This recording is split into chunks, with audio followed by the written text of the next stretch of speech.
Haunting Adeline part 38 chapter 32 the shadow. সিবি খুনের দায় নিয়েছিল। দেহগুলো টুকরো টুকরো করে ট্রাঙ্কে ভরার পর আমরা আমার মাংস্টং এর বনেতে বসেছিলাম। তখন আবার মনে পড়ল এই পুতুলটা কতটা ভাঙা। শুনে মনে হলো ওর বাপটা ছিল জঘন্য একটা মানুষ। ভাবতে গিয়ে থেমে যাই, ওর এমন হওয়ার কারণ আছে, কিন্তু আমার নেই। গাড়িতে উঠতেই যাচ্ছিলাম, ঠিক তখনই পুলিশ এসে পড়ে। সিবি উঠতে অস্বীকার করে, জোর দিয়ে বলে ওকে ওর হ্যান্ডচমেনদের সাথেই থাকতে হবে। সে হ্যান্ডচমেনগুলো বাস্তবে অস্তিত্বই রাখে না, আর আমার কাছে সময় ছিল না ওর সাথে তর্কে জড়ানোর। আমার ট্রাঙ্কে কাটা মানুষের অংশ, আর আমাকে শুধু পুলিশের হাত থেকে পালিয়েই নয়, প্রমাণও মুছে ফেলতে হবে ধরা না পড়ে। তাই চলে যাই। পুলিশ 5 মাইল পর্যন্ত ধাওয়া করে, তারপর অবশিষ্ট মুখ থেকে হটিয়ে ফেলি। গাড়িতে ব্যাকআপ নাম্বার প্লেট সবসময় থাকে, তাই নিরাপদ জায়গায় পৌঁছেই নাম্বার প্লেট আর কাপড় পাল্টাই, প্রমাণ পুড়িয়ে ফেলি, তারপর বাড়ি ফিরি। সিয়াটলে ঠিক এই মডেলের 162 গাড়ি আছে। ওরা যদি জাদুর মতো আমাকে খুঁজেও বের করে, তবুও কিছু প্রমাণ করতে পারবে না। শেষমেশ পুলিশ খুনগুলো এক মানসিকভাবে অস্থির মেয়ের ঘাড়ে চাপায়, আর তার সাথে এক অজানা সঙ্গী। আমি ভেবেছিলাম সোসাইটি এই খুনের খোঁজ নেবে আর অজানা সঙ্গীকে সন্দেহজনক মনে করবে, যাতে ওরা পালিয়ে যায়। কিন্তু সিব্বির ব্যাপারে খোঁজ নিয়ে যা জানলাম, তাতে ধাক্কা খেলাম। ও জন্মেছিল একটা বিকৃত কাল্টে, আর নিজের বাবাকে খুন করার দায়ে খোঁজা হচ্ছিল ওকে। ওর বাবা ছিল এক ধরনের জিম জনেস, নিজেকে ঈশ্বরের দূত দাবি করে শত শত মানুষকে মগজ ধোলাই করে ফেলে। ও ছিল ধনী পরিবার থেকে আসা, পুরনো অর্থে গড়া। নিজের অনুসারীদের জন্য জমি কিনে কম্পাউন্ড বানায়, যেখানে ওরা বাকি জীবন কাটায়। সেখানেই সিব্বি জন্মায় আর বড় হয়, তারপর একদিন ভয়ঙ্কর খুন করে পালিয়ে যায়। সিব্বির মায়ের বিষ খেয়ে আত্মহত্যার রিপোর্ট আসে, আর সেটাই বোধহয় এই ভাঙা পুতুলকে শেষবারের মতো ভেঙে দেয়। রাতেও চুপি চুপি ছুরি নিয়ে বাবার ঘরে ঢুকে ওকে খুন করে। একদম নির্দিষ্ট করে বললে 153 বার ছুরি চালাই। রাগ ছিল, কিন্তু সিব্বি প্রমাণ করে দেয় রাগলেও শরীরের সীমা ছাড়িয়ে গিয়ে বারবার ছুরি চালাতে পারে। রবার্টো এর প্রমাণ। 3 দিন লাগে দেশের বিভিন্ন প্রান্তের খুনের সাথে সিভিকে যুক্ত করতে। যেখানে যেখানে সাটান্স অ্যাফেয়ার তাদের হরর কার্নিভাল বসিয়েছে, সেসব শহর থেকে গত 5 বছরে অসংখ্য নিখোঁজের রিপোর্ট রয়েছে। যদি সব নিখোঁজের সাথে ওর যোগ থাকে, তাহলে প্রায় 50 জনকে খুন করেছে সিভি। আমি অবাক হয়েছিলাম যে এত রিপোর্ট থাকা সত্ত্বেও হরর মেলার ওপর আগে আক্রমণ আসেনি। তবে পরে জানলাম বেশিরভাগ ভিকটিমই ছিল সমাজের নিচু তলার মানুষ, যাদের খুঁজতে কেউ তেমন আগ্রহী নয়। সিব্বির ধারণা ওরা দানব ছিল কিনা সেটা বিতর্কের বিষয়, তবে একথা বলতে পারি ওদের অপরাধের রেকর্ড না থাকলেও ওরা খুব একটা ভালো মানুষ ছিল না। শেষমেশ অজানা সঙ্গী নিয়ে খোঁজ চলবে, কিন্তু সিব্বির অতীত, ওর হ্যান্ডচমেন থাকার দাবি মিলে গেলে এই 4 জনের খুন নিয়ে যেটা আমি চাইছিলাম সেটাই হবে।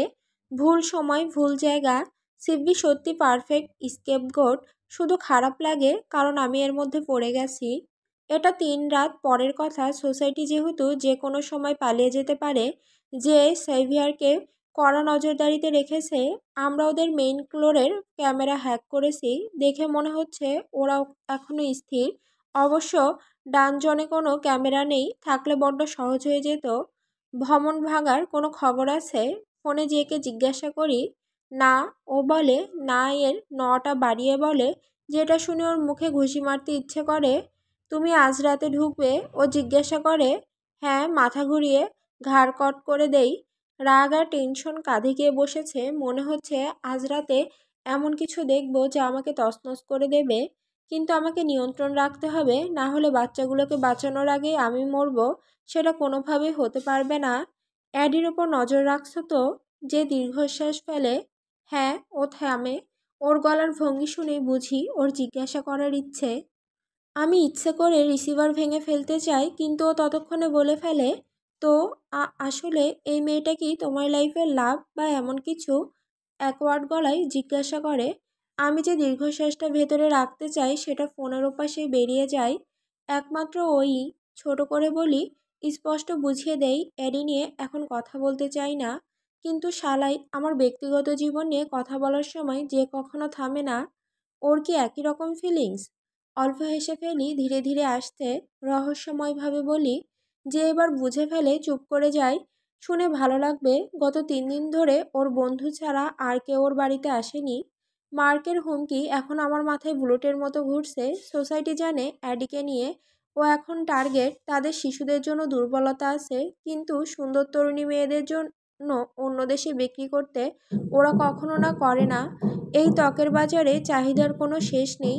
দুষ্ট মানুষের রুচিও অদ্ভুত, কেউ বাচ্চা চায়, কেউ পূর্ণবয়স্ক নারী। টেনশন কাঁধের পেশিতে চেপে ধরে, এক মুহূর্ত তাতেও হারিয়ে যেতে পারে। গাড়ি থেকে গ্রোসারি দোকানের দোরগোড়া পর্যন্ত পথেই বাতাসে মিলিয়ে যেতে পারে। ও জানে না কত বড় বিপদে আছে, তবে সেটা শিগগিরই বদলে যাবে। আমি ওর কাছ থেকে সত্য লুকিয়ে রাখবো না। আর নিশ্চিত ও শুনতে পছন্দ করবে না যে আমাদের সেলফ ডিফেন্স ট্রেনিং এবার থেকে আরও কঠোর হবে। এখন আমাকে শুধু ঠিক করতে হবে সেই ট্রেনিং এর সময় কিভাবে নিজের দেহকে ওর ভেতর ঢোকানো থেকে বিরত রাখবো। চুলোয় চাপ পারবো না। হাসি আসে কারণ জানি ও আমাকে সেই মুভগুলোতে হারানোর চেষ্টা করবে। কিন্তু সেই চিন্তাতেই প্যান্টের ভিতর শক্ত হয়ে আসে। হাউস অব মিররের পর ওকে দেখিনি। জানি এটা ওকে রাগিয়েছে, হয়তো মনে করছে ওকে ফেলে রেখে আগ্রহ হারিয়েছি। কিন্তু সেটা আসলে সত্য থেকে বহু দূরে। আমি এখন ওর জন্য এক প্রকার নেশাগ্রস্ত। এই 3 দিন ওকে ছাড়া থাকা ছিল সবচেয়ে কঠিন। কিন্তু আমাকে সেই ঘরে ঢুকে বাচ্চাগুলোকে উদ্ধার করতেই হবে।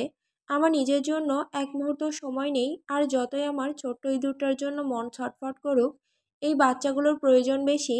এইবার টেনশন বাড়ে অন্য কারণে। অ্যাডির ভিতরে ঢুকে ওকে এতটা হারিয়ে দিতে চাই যাতে ওর শরীরের প্রতিটি কণায় আমি গেঁথে থাকি। তৈরি থেকেও 1 ঘন্টার মধ্যে সেভিয়ারে যাচ্ছি। জেকে সতর্ক করে ফোন রেখে দেই। এখন আমাকে অ্যাডিকে মাথা থেকে বের করে রাখতে হবে। তবে আজ রাত শেষে আমি ওর ভেতরে এমনভাবে ঢুকবো, ওর শরীরের প্রতিটি খাঁজে আমি গেঁথে থাকবো। এখানে কিছু হাই প্রোফাইল মানুষ এসেছে, যে ঘোষণা করে আমার কানে থাকা ছোট চিপের ভেতর দিয়ে গাড়ি থেকে নামার আগে ওটা খুলে ফেলবো। এখন আমি ভ্যালেট পার্কিংয়ের লাইনে দাঁড়িয়ে আছি। প্রেসিডেন্ট পর্যন্ত এসেছে। যে শেষে যোগ করে, আমি ভেতরে ভেতরে দীর্ঘশ্বাস ফেলি। গলার কাছে হাত দিয়ে টান টান হয়ে যাওয়া পেশি ঢিলে করার চেষ্টা করি। এই কাজটা শরীরের ওপর অনেক চাপ ফেলে। এমনকি যখন আমি কারো মুখে গুলি চালাচ্ছি না বা গুলি এড়িয়ে যাচ্ছি, তখনও হয়তো এডিকে রাজি করিয়ে আরেকবার মালিশ করতে বলবো। তার বিনিময়ে ওকে ফিরিয়ে দিতে পারলে খারাপ হতো না। কাউকে নিয়ে চিন্তিত হওয়া দরকার। পেছন থেকে জেয়ের কিবোর্ডের বিকট ক্লিক ক্লাক শোনা যায়। মনে হয় 1 মাইল দূর থেকেও শোনা যাবে। কতবার বলেছি কম শব্দ করে এমন কিবোর্ড নেওয়ার জন্য, কিন্তু ও বলে এই আওয়াজ নাকি ওকে শান্তি দেয়। যতই বিরক্তিকর হোক, আমাদের জীবনে শান্তি খুব কমই আসে। তাই এই বিকট আওয়াজ যদি ওকে এক চিলতে শান্তি দেয়, সেটা নিয়ে ওকে তেমন কিছু বলি না। অন্তত বেশি কিছু বলি না। কয়েকজন সিনেটর, গভর্নর আছে, সাথে কিছু এই লিস্টে সেলিব্রি আর সারেশিট। এটা কি তিনমতি ব্রাঙ্কস? বলো না সেও এই জঘন্য খেলায় আছে। যে এর নাটকীয়তায় চোখ ঘুরিয়ে মাথা নাড়ি। যে আমি হড়ক দিয়ে বলি, ফোকাস কর। আমার সামনে আর মাত্র কয়েকটা গাড়ি, তাই বেশি সময় নেই কথা বলার। কারণ আমাকে ভেতরে ঢুকে গোপনে আবার চিপটা কানেও লাগাতে হবে। ওদের সিকিউরিটি সিস্টেমের ভেতর দিয়ে এই চিপ কানে লাগিয়ে গেলে সোজা গুলি খেয়ে মরে যাব। সরি যে ফিসফিস করে। প্রিয় অভিনেতাকে পেডোফাইল হিসেবে আবিষ্কার করার ধাক্কায় কণ্ঠ ভারী হয়ে গেছে। যে সত্যি বলছি, আমরা জানি অনেক সেলিব্রিটি এই খেলায় জড়িত, কিন্তু টিম ব্যাংকস ম্যান, ধুর। যাই হোক, এখন পর্যন্ত কাউকে দেখছি না যার জন্য আলাদা করে দুশ্চিন্তা করতে হবে। যেটুকু দুশ্চিন্তা করা সেটা তুমি করছো। পেডোদের গহ্বরে হাঁটতে যাচ্ছ, চিপ আবার কানেই দিও, আপডেট দিতে থাকবো। আমার পালা আসতেই আমি দ্রুতই ইয়ারপিস খুলে লেড লাইনিংয়ে থাকা ভেতরের পকেটে ঢুকিয়ে দিই। পাথরের মতো মুখ করে ভ্যালেটের হাতে চাবি দিয়ে গাড়ি ছেড়ে বের হই। গাড়ি ঘুরে সেভেরের সামনে দাঁড়াই। জ্যাকেটের বোতাম টেনে লাগাই, আবার গলা না ঝাঁকানোর জন্য নিজেকে ধরে রাখি। আজ রাতটাই প্রভাব ফেলতে হবে। মার্কের সাথে আমার বন্ধুত্ব ছিল, সেটা সবাই জানে। আর ওর দুর্ভাগ্যজনক মৃত্যুর পর ওরা সবাই এখন আমাকে লক্ষ্য করবে। মার্ক ইতিমধ্যেই ওর অনেক সহকর্মীর কাছে আমার নাম ছড়িয়ে দিয়েছে। আমি সেভিয়ারে নতুন হলেও ওরা আমার জন্য অপেক্ষা করছিল। সেভিয়ার দেখতে ঠিক সেই ধরনের ক্লাবের মতো, যেখানে গোপনে এলিট সেক্স, ডাইজিয়ন আর রিচুয়াল চলে। মূল হলটা বিশাল, মাঝখানে স্টেজ, তার ঠিক মাঝখানে বড় পোল বসানো, যেখানে এক মেয়ে নগ্ন অবস্থায় পোলের চারপাশে ঘুরছে। ওর বুক দুলছে যখন নিচের উপরে তোলে, লম্বা পা দিয়ে পোল জড়িয়ে ধরে পেছনে ঝুঁকে পড়ে, বুক পুরোপুরি উন্মুক্ত রেখে কোমর দোলাচ্ছে। আমি ওর শরীরের দিকে তাকাই না, আমি তাকাই ওর চোখের দিকে। আর নিজের চোয়াল শক্ত হওয়া আটকাতে কষ্ট হয় যখন দেখি চোখে সেই নিস্তেজ মৃত চোখের ঝাপসা পর্দা, কালো দাগে ভরা চোখের নিচের অংশ। আর তখনই ওকে এখান থেকে টেনে বের করে নিরাপদ কোনো জায়গায় নিয়ে যেতে ইচ্ছে করে। রাগ গিলে রেখে মনে মনে নিজেকে বলি, সব মেয়েকেই বাঁচাবো, ঠিক আগের ক্লাবগুলোর মতো এদেরও বের করে আনবো। এই তথাকথিত জেন্টলসম্যান ক্লাবগুলোর কিছুই আর বাকি থাকবে না যখন আমি শেষ করব। তারপর আমি পরের শহর, পরের স্টেট, দরকার হলে পরের দেশে যাব। নিজেকে সামলে মুখে কোনো অভিব্যক্তি না এনে নিঃশ্বাস স্বাভাবিক রেখে চারপাশে তাকাই। এটা এমন এক জায়গা যেখানে মানুষ রক্তের স্বাদ আর দৃশ্য উপভোগ করে।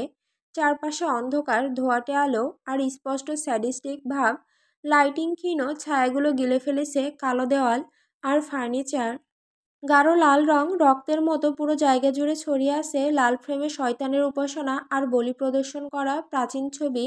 প্রতিটি দেওয়ালে লাল শেডের ছোট ল্যাম্প, লাল গ্লাস, অ্যাশট্রে আর পানীয়, এবং লাল হিল পোশাক যেগুলো সত্যিকারের হীরা আর ক্রিস্টালের ছড়াছড়ি। যদিও ওদের এই পোশাক বলতে আসলে কাপড়ের টুকরো আর গয়নার দড়ির মতোই বলা চলে, তবু জায়গাটাকে এমনভাবে সাজিয়েছে যেন বিলাসিতা আর টাকার গন্ধ ছড়াচ্ছে। জ্যাক, এখানে তোমাকে দেখে ভালো লাগছে। পেছন থেকে গম্ভীর গলায় ডাক আসে। মুখে স্বাভাবিক হালকা হাসি এনে ঘুরি আর দেখি খুব পরিচিত এক মানুষ, ড্যানিয়েল বোভেরি, প্রেসিডেন্টের লয়ার আর মার্কের ঘনিষ্ঠ, একজন আকর্ষণীয়, লম্বা, গম্ভীর, ভয়ঙ্কর চেহারার মানুষ। ঘন কালো ভ্রু নিচু হয়ে চোখের উপর ছায়া ফেলছে, কালো চুল আর সাপের মতো হালকা হাসি। 50-এর কোঠায়, তবুও নারীর অভাব নেই ওর। ডান আত্মবিশ্বাসে ভরপুর, আর যতবার কথা বলেছি বুঝেছি কেন প্রেসিডেন্টের লয়ার হতে পেরেছে। অত্যন্ত ধূর্ত এক ম্যানিপুলেটর। ডান, আমিও আনন্দিত। হাত মেলাই ওর সাথে শক্ত করে।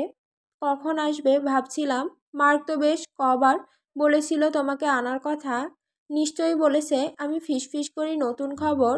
ওর যা হলো খুবই দুঃখজনক। অবিশ্বাস্য যে এক পাগল মেয়ে 4 জনের সাথে এমন করতে পারলো। এখনও তো ওদের দেহ পাওয়া যায়নি, তাই তো? আমি মাথা নাড়ি। মার্কের মৃত্যু ঘটনায় অবাক হওয়ার ভান করি। আমার জানা নেই ভাই। মেয়ে নাকি হ্যানসম্যানদের কথা বলতো, তাই না? মুখে ঠাট্টার হাসি আনি। সিবির মানসিক অসুস্থতাকে নিজের সুবিধায় ব্যবহার করতে হবে যদি শত শত নারী শিশুকে বাঁচানো যায়। ঈশ্বর সাক্ষী, সিবির মতো আমারও মনে হয় এটা আমার মিশন, এদের শেষ করা। ডান হেসে ওঠে, করুণ ও অবজ্ঞার হাসি। হ্যাঁ, কারো মুখে শুনেছিলাম মনে হয়। আমি ঘৃণায় নাক সিটকাই। মেয়ে বলেছিল ওর 5 জন হেনসম্যান আছে। যদি একজনকেই পালাতে দেখা যায় তাহলে ভাবো বাকি 4 জন এখনো বাইরে ঘুরছে। এই কথা ছড়িয়ে পড়বে সোসাইটির মধ্যে। যদি ওরা বিশ্বাস করে সিভির হেনসম্যানরা আসল, তাহলে সন্দেহ কম থাকবে। ততদিনে এই হারামিরা বুলেট খেয়ে মরবে আর বাচ্চাদের আমি সরিয়ে ফেলবো। ডান আর আমি কয়েক ঘন্টা মিশে যাই ভেতরে। মেয়েরা এখানে মাতাল, নেশাগ্রস্ত আর অকারণে শাস্তি মেনে নিচ্ছে। কোনার দিকে এক ধাতব কাপ চোখে পড়ে। এক বুড়ো মানুষ সেটা থেকে ধীরে ধীরে খাচ্ছে। চারপাশে তাকিয়ে দেখি আরও কয়েকটা কাপ, ঠিক সেই গ্লাসের মতো যেগুলো ফাঁস হওয়া ভিডিওতে দেখেছিলাম। হৃদয় ডুবে যায়, তবে এখনও রক্তের কোনো প্রমাণ পাইনি। তুমি কি ক্লাবের ইনিশিয়েশন আগ্রহী? ডান হঠাৎ করে বলে, স্কচ এর গ্লাসের আড়াল থেকে আমাকে দেখে। আমি মুখে কোনো ভাব না এনে বলি, আমি কি ইতিমধ্যেই ভেতরে নেই? ডানের ঠোঁটে শয়তানি হাসি। আমি চোখ না ফেলে তাকিয়ে থাকি। দূর দূরান্তেও না ভাই। আমি ভ্রু উঁচু করি, হুইস্কি খাই। ও হাসে। তাদের সাথে অভ্যস্ত হতে হবে, তবেই ইনিশিয়েশন পাবে। আমার অনেক স্বাদ আছে। আমি অন্ধকার টোনে বলি, ওদের স্বাদ হলো নিরীহদের রক্ত ঝরানো, আর আমার স্বাদ হলো সেই সব দানবদের শেষ করা। ডান চোখে চোখ রেখে জানতে চাই, তোমার স্বাদগুলো কি? আমি কাঁধ ঝাঁকাই, হুইস্কি খাই, অন্য হাতে ফোন বের করি। ড্যানিয়েলার ছবি বের করি, যাকে 5 বছর আগে বাঁচিয়েছিলাম। ওর ফ্যান, তাই নিরাপদ ঘরেই আছে। ছবিতে বারবি জামা পরা ড্যানিয়েলা, চোখে ভয় আর গায়ে আঘাতের দাগ। ওর অনুমতি নিয়েই ছবি ব্যবহার করছি। এভাবেই পেডোফাইলদের সঙ্গে বন্ধুত্ব করতে হবে আগে, তারপর মারতে হবে। এই প্রথম তাদের বিশ্বাস করানোর জন্য প্রমাণ দেখাতে হবে। ওকে ফোন দেখে নিচু গলায় বলি, আমার সাম্প্রতিক টয় কথাগুলো মুখে নিকোটিনের মতো তিতা লাগে, তবুও বলি। ডানের ভ্রু কপালে উঠে যায়, তারপর ওর মুখে একটা বিকৃত হাসি। শেয়ার করবা? ফোন ফেরত দিতে গিয়ে ওর হাত ভাঙার মতো ইচ্ছে হয়, তবে দাঁত বের করে বলি, আমি জেলাস হয়ে যাই। ডান হেসে ওঠে, গর্জন করে, বোঝা গেল ভাই, ওরা বড় হয়ে গেলে। আমি বিকৃত হাসি দেই, অর্গান ব্ল্যাক মার্কেটে খুব চাহিদার। ডান খুশি হয়ে বলে, তাহলে তুমি পারফেক্ট। ইনিশিয়েশন ঠিক 1 সপ্তাহ পর। আগ্রহী? কি করতে হবে? ঠিক সময় জানানো হবে, তবে ইনিশিয়েশনের পর যত খুশি তেমন পাবে। ওর বিকৃত হাসি যে কোনো বয়স, আকৃতি, লিঙ্গে। এটা নিরাপদ তো? ডান কাঁধ ঝাঁকায়, একটা গুপ্তচর ছিল, ভিডিও লিক করেছিল, তবে সোসাইটি মনে করছে ধরা পড়ে গেছে। ভিডিওগুলো কোথাও দেখা যায়নি, আপলোড হওয়ার সাথে সাথে মুছে ফেলেছে। মিথ্যে যে আর আমি সিগন্যাল বসিয়েছি, ভিডিও আপলোডের 45 সেকেন্ডের মধ্যেই আমরা ডাউনলোড করি। যথেষ্ট সময়। এখন যেখানে গুপ্তচর ছিল সেখানে এখন নেকড়ে বসে আছে। হুইস্কি শেষ চুমুকে গিলে ফেলি, আগুনের মতো গলায় নেমে যায়। ডানের দিকে তাকিয়ে ফ্যাসফ্যাসে হাসি দেই, চোখের ক্ষতগুলো কুঁচকে যায়। আমার চোখের রঙের ভেতরে পিশাচের ঝলক পড়ে। ও যেমনটা দেখতে চায় ঠিক তেমনই দেখে। আমি আছি।